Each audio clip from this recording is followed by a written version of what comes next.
Hola, hoy vamos a hallar el gradiente de algunos campos escalares.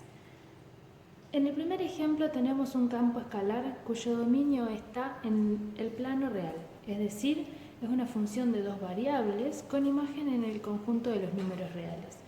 Calcular el gradiente no tiene mucha ciencia, simplemente se trata de calcular el vector cuyas componentes son las derivadas parciales de f respecto de las variables que la componen en el punto dado, en este caso un punto genérico xy. Con lo cual, en el ejemplo trivial que vamos a analizar, el gradiente simplemente será el siguiente. Calcular el gradiente de esta función es simplemente calcular el gradiente en el punto xy tomando las derivadas parciales. Como vemos, la derivada parcial de la función respecto de x es 9x cuadrado y la derivada parcial de la función respecto de y es 3y cuadrado. Calculadas ambas derivadas parciales, hemos encontrado el gradiente de la función en un punto genérico xy. Ahora bien, vamos a hallar la expresión general para el gradiente para un ejemplo un poco más interesante. Hallemos el gradiente de esta nueva función, donde es una función definida sobre r a la n por 1, pues los vectores x del dominio de la función son vectores con n filas y una columna, y definida de la siguiente manera. Claramente, para que este producto sea viable, necesitamos las siguientes dimensiones. X transpuesto será un vector que tendrá una fila y n columnas. X, que es el vector dado, es un vector que tiene n filas y una columna. Claramente, para poder realizar el producto, necesitamos que A sea una matriz con coeficientes reales de n por n. Y además, como indica el enunciado, la matriz A es una matriz simétrica. Considerando estas dimensiones, vamos a reescribir f para el cálculo del gradiente. Escribiremos f de manera matricial.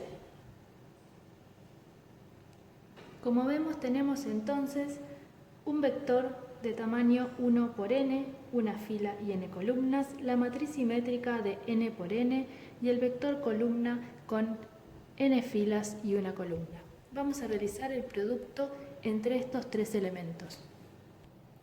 Realizando entonces el producto entre estos dos elementos, nos quedará cada elemento del vector fila por la primera columna de la matriz quedará por resultado esta sumatoria, y así sucesivamente.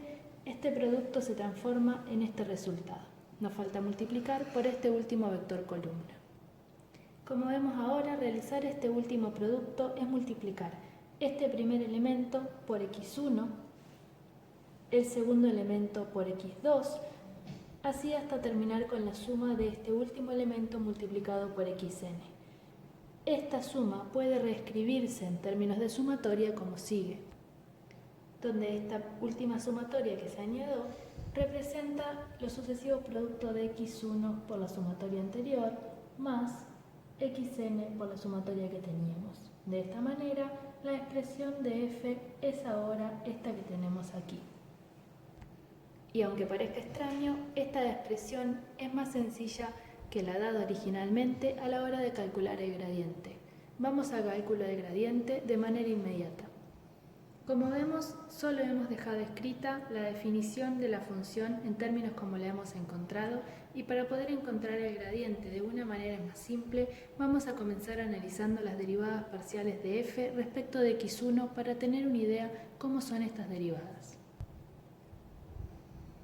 Cuando queremos calcular la derivada respecto de x1, desarrollemos un poquito esta función para ver cómo nos queda en términos de x1.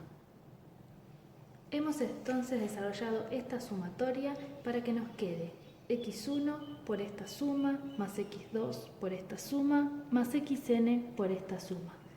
Al derivar respecto de x1, tenemos x1 por aquí, y luego tenemos x1 en el primer término de cada sumatoria de las que continúan, con lo cual las derivadas parciales de f respecto de x1 tendrán la siguiente forma. Analicemos esto.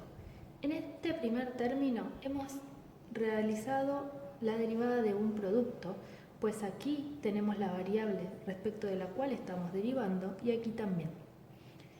Del término segundo en adelante, solo hemos realizado la derivada respecto de x1, sabiendo que x2 y este término son constantes, con lo cual la derivada se transforma en esto, o bien puede ser reescrita de la siguiente manera. Pues, esta sumatoria es exactamente igual a esta suma, entonces tenemos en realidad dos veces esta sumatoria. Y hemos escrito la derivada de f respecto de x1 en un vector x de la siguiente manera. En términos generales, entonces, podemos hallar la derivada de f respecto de x sub j para cualquier j en un vector cualquiera x de la siguiente manera. La derivada parcial de f respecto de xj en un vector x será dos veces esta sumatoria. No debemos dejar pasar por alto un detalle importante. Cuando se realiza este paso de aquí a aquí, notemos que en esta sumatoria el 1 se mantiene constante y es el número de filas lo que está variando. Si miramos esta otra sumatoria, son las columnas quienes varían. Sin embargo, cada elemento A sub 1, 2 es igual al elemento A sub 2, 1, debido a que la matriz A es simétrica, es decir, coincide con su transpuesta. Si le anexamos un paso a esta igualdad, deberíamos hacer el siguiente.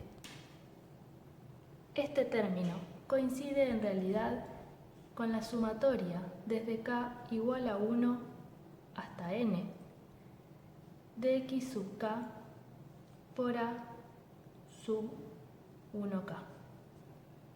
Sin embargo, y dado que la matriz es simétrica, puede ser reescrito como la sumatoria desde k igual a 1 hasta n de x sub k por a sub k 1. Ahora ambas sumatorias coinciden y entonces puedo escribir esta suma como dos veces la sumatoria en cuestión. Una vez que hemos calculado las derivadas parciales de f respecto de cada variable, es momento de escribir el gradiente. Solo nos vamos a guardar la expresión general de las derivadas parciales de f y el gradiente quedará escrito como sigue. Como vemos, el gradiente de f en un punto x, es decir, su expresión general, va a estar dado por las derivadas parciales de f respecto de x1, x2, x3 hasta xn. Espero que les haya servido el video y ante cualquier consulta no duden en dejarla en los comentarios.